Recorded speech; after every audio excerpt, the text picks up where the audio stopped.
بسم اللہ الرحمن الرحیم۔ آرٹیکل 19 پی کے ساتھ میں ہوں ایڈوکیٹ عثمان علی بٹی اور میرے ساتھ موجود ہیں ذیشان بنگش۔ جیسا کہ آپ سب نے سنا ہوگا کہ آج کل کا جو بہت ہی گرما گرم ایشو چل رہا ہے اور وہ ہے براڈ شیٹ کا معاملہ، جس پہ ہم 3 ہفتوں سے بات کر رہے ہیں، اور یہ معاملہ ایسا ہے کہ ایک نئی سے نئی کڑی جڑتی جا رہی ہے اور حکومت ان معاملات میں ابھی تک کچھ واضح بیان نہیں جاری کر چکی۔ اور کل ہی ہم نے یہ ایک فیصلہ سنا کہ حکومت نے ایک کمیٹی تشکیل دی ہے جو کہ 3 ممبران پر مشتمل ہوگی، اور ان میں جو ایک نام آیا ہے جسٹس عظمت سعید صاحب کا، جو کہ سن 2000 سے 2021 تک جو ان کا پچھلا بیک گراؤنڈ رہا ہے، ان پر دوسری پارٹیز کو تحفظات ہیں، اور انہی تحفظات کے بارے میں بات کریں گے، اور جو پیش رفت ہوئی، جو باتیں پتہ لگی جو براڈ شیٹ کے معاملے میں کاوے موسوی نے اور جو کچھ کہا اس پر پہلے بھی بات ہوئی، اور جو نئی ڈیولپمنٹ ہوئی ہے ہم اس پہ بات کریں گے۔ سو ذیشان صاحب، آپ بتائیں کہ کل حکومت نے کمیٹی تو تشکیل دے دی، اور اب کیا نئی ڈیولپمنٹ ہوگی اس پہ ہم جو بات کریں گے، کچھ بتانا چاہیں؟ جی بٹی صاحب، بسم اللہ الرحمن الرحیم۔ جیسے کہ بٹی صاحب آپ نے بات کی کہ جو براڈ شیٹ کا معاملہ ہے، یہ جو ہے اس وقت آپ دیکھ رہے ہیں کہ جو ملک کی ایک سیاست ہے اس کے اندر اس نے کافی ہلچل مچائی ہوئی ہے، اور اگر آپ یہ دیکھیں تو اس وقت یہ جو معاملہ ہے یہ ایک نیشنل لیول کا معاملہ نہیں، اس وقت یہ ایک انٹرنیشنل جو ہے وہ سطح پر چلا گیا معاملہ، چونکہ یہ اس وقت ایک 2 کنٹریز کے درمیان معاملہ جو ہے، 2 کنٹریز کی جو کورٹس ہیں ان کے درمیان یہ معاملہ اس وقت چل رہا ہے، اور جو کچھ پیش رفت اس پر ہوئی ہے، جو ڈیولپمنٹس ہوئی ہیں، وہ بیسیکلی جو اس کے اندر آپ ایک کہہ لیں کہ جو ایک مومنٹم اس کے اندر آیا وہ لندن ہائی کورٹ کے فیصلے کے بعد آیا، چونکہ اس سے پہلے اس کو بالکل لائٹلی لیا جا رہا تھا، اور ایون جو پاکستان کے لوگ ہیں آپ جانتے ہوں کہ ان کو شاید پتہ بھی نہیں تھا کہ براڈ شیٹ کا معاملہ ہے کیا، اور حالانکہ یہ معاملہ ایک عرصہ دراز سے چل رہا ہے، اور اس کے جو معاملے کی جو کلئی کھولی وہ تو لندن ہائی کورٹ نے کھولی۔ اور اگر آپ دیکھیں تو یہ جو معاملات چل رہے تھے اس کے اندر جو گورنمنٹ تھی ان کو پچھلے کچھ دنوں سے آپ چونکہ اس چیز کو آبزرو کر رہے ہوں گے کہ ان کو کافی جو ہے نا ایک پسپائی کا سامنا کرنا پڑ رہا تھا، اور جو گورنمنٹ کے جو لوگ تھے وہ آپ کو ڈیفینڈنگ جو پوزیشن ہے اس پر نظر آ رہے تھے، اور وہ اس پر چونکہ ان کے پاس اگر آپ دیکھیں تو اس وقت تک ایون آپ بھی نہیں بتا سکتے، میں بھی نہیں بتا سکتا، کوئی بھی نہیں بتا سکتا کہ اس معاملے پر حکومت کا سٹانس ہے کیا۔ جی، میں اگر آپ سے پوچھا آپ کے پاس اس کا جواب نہیں ہو، اس کا سٹانس کیا، چونکہ ابھی اس چیز کی صورتحال واضح ہی نہیں کہ گورنمنٹ کیا کرنا چاہ رہی ہے، کر کیا رہی ہے۔ تو یہ سارے معاملات جو ہیں یہ جب حکومت کے گرد جب گھیرا تنگ ہوتا ہوا نظر آئے براڈ شیٹ کے حوالے سے، تو آپ نے دیکھا کہ جو کہ ان کے جو جس طرح یہ لوگ پہلے فیصلے کرتے ہیں اس طرح پھر انہوں نے ایک فیصلہ کر لیا۔ انہوں نے فیصلہ بھٹی صاحب یہ کیا، آپ کو پتہ ہوگا کہ ناظرین کے لیے بتا دیں کہ جسٹس عظمت سعید شیخ صاحب جو ہیں ان کی سربراہی میں ایک کمیٹی تشکیل دے دی، اور کمیٹی کو ٹاسک یہ دیا گیا کہ آپ 45 دن کے اندر ایک رپورٹ پیش کریں، اس کو انویسٹیگیٹ کریں اس معاملے کو، اور آپ اس کی رپورٹ پیش کریں سارے معاملے کی۔ اور پھر جو جسٹس عظمت سعید شیخ صاحب ہیں ان کو ہی اختیار دیا گیا، ان کے ہاتھ میں کچھ دیا گیا کہ ممبران جو ہیں کمیٹی کے آپ بھی چوز کر سکتے ہیں کہ آپ کن کن لوگوں کو ساتھ ملانا چاہتے ہیں۔ یہ تو بات ایک طرف ہے، جو جسٹس عظمت سعید شیخ صاحب ہیں یہ سپریم کورٹ کے جو ہیں یہ سابقہ جج رہے ہیں، یہ حال ہی میں ریٹائرڈ ہوئے ہیں، تو یہ معاملہ ایک طرف، لیکن جو دوسرا اس کے اوپر جو تحفظات کا بیسیکلی اظہار کیا جا رہا ہے اپوزیشن کی طرف، specially P M L N کی طرف سے، وہ جو ان کا اعتراض ہے وہ اعتراض یہ ہے جسٹس عظمت سعید شیخ کے بارے میں کہ اگر آپ دیکھیں بٹی صاحب تو جو جسٹس صاحب ہیں عظمت سعید صاحب، وہ اس وقت جو شوکت خانم کی جو باڈی ہے اس کی اس وقت ممبر ہے، صحیح، جو ان کی گورننگ باڈی ہے اس کے ممبر بھی ہیں وہ جسٹس عظمت سے۔ تو جو اپوزیشن ہے وہ ان کا جو بلیم ہے، ان کا بلیم یہ ہے کہ آپ ایک اپنے ہی بندے کو لگا رہے ہیں اس سربراہی کے لیے، اس جو یہ معاملہ ہے براڈ شیٹ والا اس کی انویسٹیگیشن کے لیے، تو وہ کہتے ہیں یہ کس طرح فیئر ہوگی، یہ تو ایک انفیئر معاملہ ہوگا، آپ کو چاہیے تھا آپ ایک نیوٹرل دیکھیں، ہو سکتا ہے۔ میں آپ کو بتانا چاہ رہا ہوں کہ کل شبلی فراز صاحب سے یہی جب پوچھا گیا کہ کہ عظمت سعید صاحب کو آپ اس انکوائری کمیشن کے سربراہ مقرر کر رہے ہیں، تو انہوں نے تحفظات کا اظہار کیا، تو شبلی فراز صاحب نے یہ جواب دیا کہ یہ ایک موضوع شخص ہیں اور یہ اس کے بارے میں سن 2000 سے اب تک اس معاملے کو وہ بہتر طریقے سے جانتے ہیں کیونکہ وہ اس کا حصہ رہے ہیں، تو اس لیے انہوں نے کہا کہ یہی بہتر ہے کہ دیکھیں بٹی صاحب، وہ بات یہ تو چلے ان کا ایک موقف ہے جو کہ ڈیفینیٹلی جب حکومت اپنا موقف دے گی تو وہ اپنی کچھ جو ان کے پیرامیٹرز ہیں اس کو مد نظر رکھ کے ہی اپنا موقف دے گی، جو چیزیں ان کی فیور میں ہوں گی ڈیفینیٹلی وہ انہی کو مد نظر. لیکن میں یہاں پر یہ سمجھتا ہوں کہ یہ جو معاملہ ہے اس کو لازماً انویسٹیگیٹ ہونا چاہیے. جی لیکن ساتھ ایک چیز میں ایڈ کر دوں کہ لازماً انویسٹیگیٹ تو ہونا چاہیے لیکن لازماً فیئرلی بھی انویسٹیگیٹ ہونا چاہیے، کیونکہ اس کے اندر فیئرلی انویسٹیگیٹ ہونا بڑا ضروری ہے معاملے کے اندر. تو دیکھیں جس طرح انہوں نے عظمت سعید صاحب کی سربراہی میں ایک کمیٹی جو ہے وہ بنا دی، میں یہ سمجھتا ہوں یہاں پر یہ بھی ہو سکتا تھا کہ اگر آپ چاہتے ہیں کہ اس معاملے کی براڈ شیٹ جو معاملہ ہے اس کی تحقیقات ہو تو آپ یہ بھی کر سکتے تھے کہ جو عمران خان صاحب ہیں، یہ جو حکومت کے لوگ ہیں، ٹھیک ہے، وہ اپوزیشن سے رابطہ کرتے ہیں. میں سمجھتا ہوں کہ اس میں اگر حکومت بالکل کلیئر ہے، حکومت کا قصور نہیں ہے، تو اگر وہ اس طرح کرتے کہ اپوزیشن کو جو ہے وہ ساتھ ملاتے، اپوزیشن کے لوگوں کو بٹھاتے، کوشش کرتے، حکومت نے کوشش ہی کرنی ہوتی ہے کہ کوشش کرتے کہ اپوزیشن کے لوگ ساتھ بیٹھیں اور کچھ ناموں پر اتفاق کر دیتے، ٹھیک ہے، اور ان ناموں پر اتفاق کر کے ان کی جو ہے وہ کمیٹی تشکیل دے دی جاتی اور پھر اس معاملے کو جب انویسٹیگیٹ کیا جاتا اور جو بھی آپ کہہ لیں کہ جو کمیشن بنتا یا جو کمیٹی جو اس کی ریزلٹس آتے تو اس پر کسی کو بھی تحفظات کا اظہار نہ ہوتا. میں یہ سمجھتا ہوں یہ مناسب ایک فورم ہوتا. اگر آپ جو پارٹیز ہیں جو اس کے اندر آپ ان تمام کو جو ہے ان کی مشاورت سے اگر یہ کمیٹی بنا دیتے تو ڈیفینیٹلی پھر کل دن یہ نہ ہوتا کہ جس طرح ابھی آپ دیکھیں کہ عظمت سعید صاحب کو لگایا گیا ہے تو ابھی سے جو ہے حکومت اپوزیشن جو ہے وہ اس پر تحفظات کا اظہار کر رہی ہے. مطلب کہنے کا یہ ابھی ایک معاملہ شروع ہی نہیں ہوا اور ابھی ان پر انگلیاں اٹھنی شروع ہو گئی ہیں. تو آپ ان انگلیاں جو اٹھ رہی ہیں آپ ان کو ختم کرنے کا طریقہ کار یہی تھا کہ آپ جو ہے ان کے ساتھ معاملات طے کرتے، اپوزیشن کے ساتھ ان کو بٹھاتے اور آپ کہتے ہیں ہاں بھائی ہم مل جل کر کن کن ناموں پر اتفاق کر سکتے ہیں اور ان کے زیر نگرانی میں کمیٹی بنا دیتے ہیں. وہ رپورٹ کمیٹی عوام کے سامنے رکھ دیتی تو ڈیفینیٹلی کسی کو بات کرنے کا موقع نہ ملتا. لیکن یہاں حکومت غلط کھیل رہی ہے. عظمت سعید صاحب کے بارے میں ہم آپ کو بتاتے چلیں کہ وہ سن 2000 میں نیب کے پروسیکیوٹر جنرل رہے ہیں، جو کہ جب نیب کا اور حکومت پاکستان کا براڈ شیٹ کے ساتھ معاملہ طے ہو رہا تھا اور جو کیس چلا 2003 میں اکتوبر میں وہ ختم تو ہو چکا تھا، لیکن عظمت سعید صاحب اس معاملے کو بخوبی جانتے ہیں. لیکن تحفظات اپنی جگہ، دیکھیں آگے کیا پیش رفت ہوتی ہے. لیکن ایک اور بڑی خبر تھی جو کہ اس ہفتے میں سننے میں آئی، جو کہ براڈ شیٹ کے بارے میں ہی تھی کہ ایک صاحب ہیں فواد ملک صاحب، جنہوں نے اس کانٹریکٹ کو حکومت پاکستان اور نیب کو اور براڈ شیٹ کے جو کانٹریکٹ تھا، معاملہ تھا، اس کے ساتھ جو جوڑا، ان کا بہت بڑا کردار ہے. خیر انہوں نے جس طریقے سے بھی کیا کہ ان کے سسر کا اور نیب کے جو اس وقت کے چیئرمین تھے جنرل، ان کے ساتھ جو بھی امجد صاحب، ان کے ساتھ جو انہوں نے کانٹریکٹ کروایا اور پھر بعد میں وہ ایک متنازع شخصیت ثابت ہوئے، جو کہ مرتضیٰ علی شاہ جیو نیوز کے ایک رپورٹر لندن میں. بٹی صاحب آپ سوری اس کے اندر ایڈ کر دوں، آپ ڈیفینیٹلی اس کا دیکھیے جو ہے نا اپنا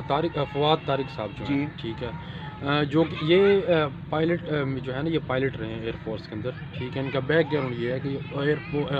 اپنا ایئر فورس میں پائلٹ تھے. اور پھر اب یہ دیکھیں کہ ان کے خلاف جب انہوں نے پہلے جب معاملات طے کروائے جو اس وقت جنرل امجد کے تھرو جب چیئرمین نیب تھے، تو اس کے بعد ہوا یہ کہ آپ دیکھیں کہ یہی جو اپنا فواد طارق صاحب ہیں، ان کے خلاف نیب نے ہی ریفرنس دائر کیا پشاور ہائی کورٹ، ان کے خلاف ریفرنس دائر ہوا اور یہ وہاں سے اشتہاری بھی ہیں، ان کو اشتہاری بھی قرار دیا گیا،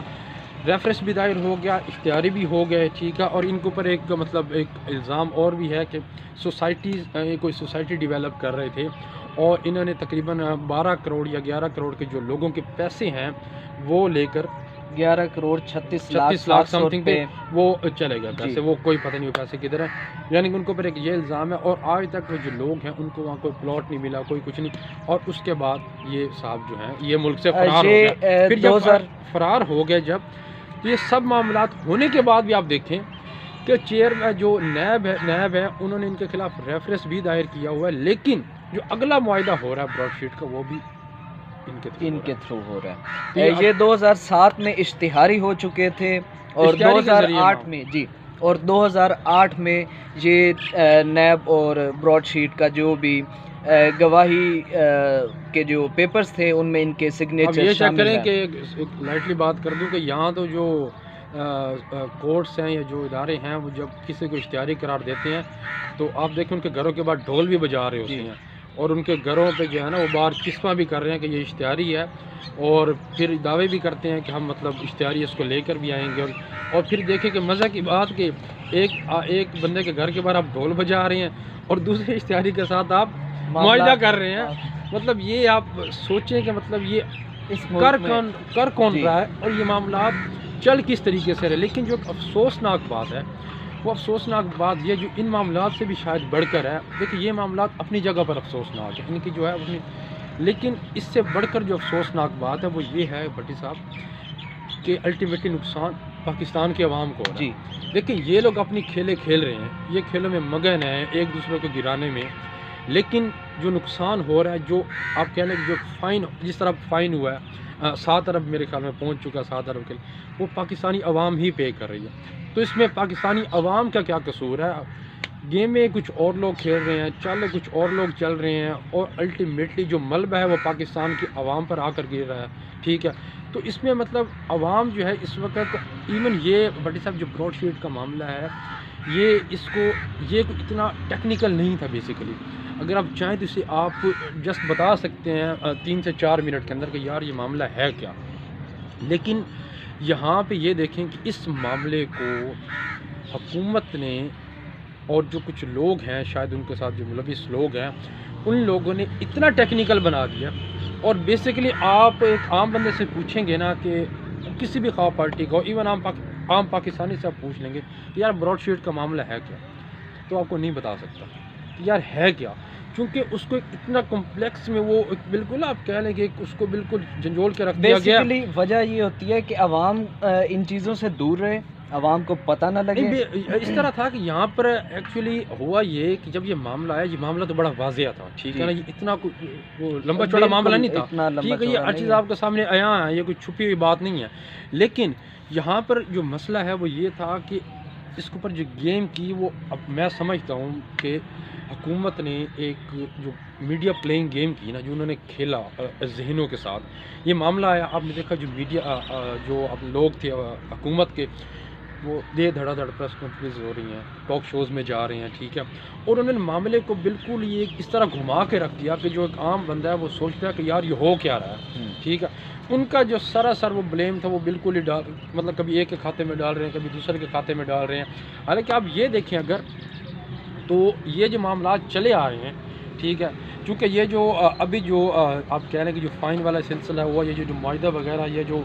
ایک نمائندے آ کے ملتے رہے عمران خان صاحب سے، یہ ابھی یہ 2-3 سالوں میں سارا 2018 کے بعد ہو رہا ہے، لیکن اگر آپ یہ بھی دیکھیں تو یہ معاملہ 15-16 سال سے چل رہا ہے پچھلے سے، اس میں حکومت کا قصور نہیں ہے ڈیفینیٹلی، ٹھیک، لیکن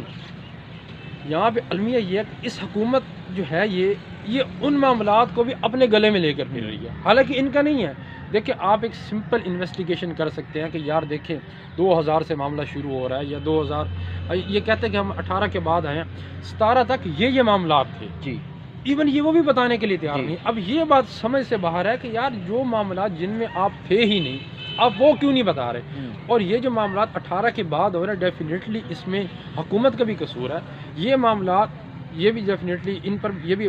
قابل جو ہے نا موضوع ایک چیز ہے، ان پر بھی بات ہو سکتی ہے، لیکن جو ایک چیز سوچتے ہیں کہ آخر حکومت آپ کیا سمجھتے ہیں، میں ایک چیز ہے کہ حکومت اس طرح کیوں کر رہی ہے کہ جو پچھلے معاملات ان کے اوپر بھی پردہ کیوں ڈالنا چاہ رہی ہے؟ دیکھیں میں تو یہ سمجھتا ہوں کہ حکومت جو ہے اس وقت ایک بڑی کشمکش میں ہے، حکومت نہیں چاہتی شاید کہ جو ان کے شاید ان کے جو تعلقات والے لوگ ہوں گے یا جو کچھ بھی ہوگا کہ ان کے نام ظاہر نہ ہوں. بیسیکلی حکومت سارا ملبہ ان نواز شریف یا دوسرے تیسرے سیاستدان پہ ڈالنا چاہ رہی ہے. جس طرح طارق فواد ملک صاحب کا جو اب نام آیا. حکومت کا انٹرسٹ جنرل امجد کو بچانے میں کیا ہے؟ حکومت کا انٹرسٹ جو طارق فواد صاحب ہیں دیکھیں ان کو بچانے میں کیا ہے؟ سمپلی میں نے آپ کو بتایا کہ حکومت چاہتی ہے، اور جس طرح جرنیل بھی وہ چاہتے تھے، مشرف چاہتا تھا کہ صرف سیاستدانوں پہ بات آئے. لیکن اب جو بات کھل رہی ہے وہ سمپلی انہی لوگوں کی کھل رہی ہے جو کہ سیاستدان نہیں تھے، جو کہ حکومتی اس ریاست کے ملازم تھے. جو بھی تھے ان پہ بات آتی جا رہی ہے. انہوں نے کک بیکس لی اور یہ سب کچھ کیا، اور 1 روپیہ بھی اب تک ریکور نہیں کر سکے. ہم اب کیا سمجھیں کہ یہ جو ایک انکوائری کمیٹی بنا دی حکومت نے، جو رپورٹ پیش کرے گی 45 دن کے اندر ان کو ڈیفینیٹلی رپورٹ دینی ہوگی، تو کیا 45 دن کے اندر رپورٹ جو آئے گی تو وہ کیا معاملہ ختم ہو جائے گا کہ بس ٹھیک ہے ہو گیا معاملہ ختم ہو گیا؟ 45 دن میرے خیال سے بہت تھوڑے ہیں. حکومت اپنی طرف سے پھرتی تو چلے دکھانا آپ چاہ لگا رہی لیں ہے کہ 5 مہینے ہیں جی. تو اس کے بعد بھی رپورٹ آ جاتی ہے تو کیا وہ قابل قبول ہو جائے گی رپورٹ؟ دیکھیں اگر وہ جس طرح بھی رپورٹ میں تحفظات کا اظہار ہو رہا ہے، اگر رپورٹ میں باقاعدہ طور پر اپوزیشن جماعتیں اپنا جو ہے مان لیتی ہیں اس رپورٹ کو، پھر تو نہیں کہا جا سکتا. ہاں اگر سوال اٹھتے رہے رپورٹ آنے کے بعد تو ظاہری بات ہے، ابھی رپورٹ آئی نہیں ہے، اس میں کچھ کہا نہیں جا سکتا. ظاہری بات ہے جب سوال اٹھتے رہیں گے تو رپورٹ متنازع جتنی ہو سکتی ہے ہوگی. یہ معاملہ تھا براڈ شیٹ کا جو ہم نے آپ کے سامنے رکھا، اور ابھی آپ دیکھیں گے کہ اس حوالے سے مزید بھی ڈیولپمنٹس ہوتی رہیں گی، چونکہ یہ ابھی معاملات کی شروعات ہے. انکوائری کمیٹی بھی بنی ہے تو دیکھیں گے آگے انکوائری کمیٹی کس طرح کام کرتی ہے، اور تو اس کو آگے ڈیولپمنٹ مزید ہم کرتے رہیں گے. لیکن اب بات کریں گے، ایک ٹچ دیں گے بھٹی صاحب. آپ نے دیکھا کہ کل ایک ملین مارچ کیا گیا کراچی میں جی پی ڈی ایم کی طرف سے، اور جس کے آپ ہوسٹ تھے وہ مولانا فضل الرحمان صاحب تھے. لیکن اس کے اندر تمام پولیٹیکل جو پارٹیز ہیں وہ ان کے جو قائدین تھے جو انہوں نے اس کے اندر شرکت کی، اور وہ ملین مارچ کیا گیا وہاں پر. تو اب جو کہ آپ دیکھیں کہ اس کو بالکل بھی میڈیا میں کوریج نہیں دی گئی، ٹھیک ہے. اور وہ ایک بھرپور پاور شو تھا کراچی کے اندر، چونکہ سوشل میڈیا تو اس کو کور کرتا رہا ہے، اور اس کو جو ہے نا بھرپور طریقے سے سوشل میڈیا نے ہر طریقے سے کور کیا. تو اب بھٹی صاحب میں یہ پوچھنا چاہ رہا ہوں آپ سے کہ یہ جو ملین مارچ کل کا ہوا ہے، ٹھیک ہے، آپ اس کو کس نظر سے دیکھتے ہیں کہ یہ مطلب اس کا کیا، آپ اس کو کس تناظر میں دیکھتے ہیں کہ اس کا کیا فائدہ کیا نقصان ہے، آخر اس کی وجہ کیا تھی ملین مارچ کرنے کی؟ دیکھیں اسرائیل نامنظور ریلی کے نام سے. اسرائیل نامنظور جو ملین مارچ کل ہوا ہے، مولانا صاحب نے اس کو کچھ دن پہلے ہی اناؤنس کیا تھا، اور اس اناؤنسمنٹ کے بعد ہم نے دیکھا کہ حکومت کے کچھ وزراء، شبلی افراز یا شیخ رشید یا کوئی اور دوسرے تیسرے، اس پہ سوال اٹھا رہے تھے کہ اس کی ضرورت کیوں پیش آئی. دیکھیں جی، اس کی ضرورت اس لیے پیش آئی کہ کچھ دن پہلے یا 1-1.5 ماہ 2 ماہ سے ایک بحث چل رہی ہے کہ کیا پاکستان اسرائیل کو منظور کرنے جا رہا ہے. اور مولانا صاحب جو کہ شروع سے ہی اس بات کے قائل ہیں کہ عمران خان ایک یہودی ایجنٹ ہیں اور وہ یہودیوں کے ایجنڈے پہ کام کر رہے ہیں. جی ایک موقف ہے، اور شروع سے ہی موقف ہے، اور ان کو ایک موقع ملا تو انہوں نے اس پہ مارچ کیا، ارادہ کیا. خیر یہ مارچ دینے کا مقصد یہ تھا کہ اتنے لوگ ہیں جو کہ اس چیز کے خلاف ہیں. ایک اس حلقے کو یہ بات جائے کہ عوام نہیں چاہتی جب تک کہ فلسطین میں مسجد اقصیٰ کا مسئلہ حل نہیں ہو جاتا. یہ تو معاملات تھے وہ کہ جو فضل الرحمان صاحب کا موقف تھا شروع دن سے، چونکہ ہم لوگ سنتے آئے ہیں، جو لوگ ان چیزوں کو دیکھتے ہیں، کہ فضل الرحمان صاحب کا شروع سے موقف ایک یہ تھا کہ عمران خان جو ہے وہ یہودیوں کا نمائندہ ہے اور یہ ایک یہودی ایجنٹ ہے. یہ وہ بات 2011-12 سے کرتے آ رہے ہیں، اور وہ یہ کہتے ہیں کہ یہ ان کا نمائندہ ہے جو یہاں پر مسلط ہو چکا ہے اور یہ نقصان دہ ہوگا پاکستان کے لیے. لیکن یہ تو وہ ان کی چلو باتیں تھیں جن پر لوگوں نے کان نہیں دھرے. لیکن جو ایک چیز جس کو ڈیفینیٹلی سب لوگ سوچتے ہیں وہ یہ ہے کہ آخر ایسی کیا وجہ تھی. آپ دیکھیں کہ جب سے پی ٹی آئی کی گورنمنٹ آئی ہے تب سے ہی اسرائیل کو منظور کرنے کی باتیں کیوں ہو رہی ہیں؟ اس سے پہلے تو کبھی اس طرح کی باتیں ہم نے نہیں سنی، لیکن جب سے پی ٹی آئی کی حکومت آئی ہے اس طرح کی باتیں ہو رہی ہیں کہ پاکستان اسرائیل کو منظور کرنے جا رہا ہے اور تسلیم کرنے جا رہا ہے، اور جو ان کے ساتھ ڈپلومیٹک جو ریلیشنز ہیں وہ قائم کرنے جا رہا ہے۔ اور ایون آپ یہ دیکھیں کہ اس کے اوپر جو کچھ میڈیا کے لوگ ہیں جو کہ حکومتی حلقوں کے قریب سمجھے جاتے ہیں، انہوں نے مختلف جو اسرائیلی چینلز ہیں ان کے اوپر جا کے انٹرویوز بھی دیے اسرائیل کے حق میں، اور پھر ایک اس طرح لگا بھٹی صاحب کہ جیسے پاکستان کے اندر ایک ہوا بنائی جا رہی ہے۔ جی اور ایون جب ہماری کچھ لوگوں سے بات بھی ہوئی پی ٹی آئی کے لوگوں سے، تو آپ یہ دیکھیں کہ جب ان سے بات ہوئی، جب ان سے اس حوالے سے موقف جانا گیا، تو وہ کسی حد تک اس کو جو ہے نا آپ کہہ لیں کلیئر جواب، ان کا کوئی کلیئر جواب نہیں تھا، یا تو ہاں یا نہ، لیکن ان کا ہاں یا نہ میں جواب نہیں تھا، یعنی کہ وہ اس چیز کے انتظار میں تھے کہ اگر ہم ایسا کوئی سٹیپ لیتے بھی ہیں تو ہم نے اس کو ڈیفینڈ کس طریقے سے کرنا ہے۔ تو ڈیفینیٹلی یہ جو معاملات ہیں یہ اس وقت ملک کے اندر چل رہے ہیں، اور باقی جو انشاءاللہ مزید ڈیولپمنٹس ہوں گی اس پر بھی بات ہوگی۔ فی الوقت کے لیے ذیشان بنگش اور ایڈوکیٹ علی بھٹی صاحب کو اجازت دیجیے، انشاءاللہ تعالی پھر ملاقات ہوگی۔ اللہ حافظ۔ اللہ حافظ۔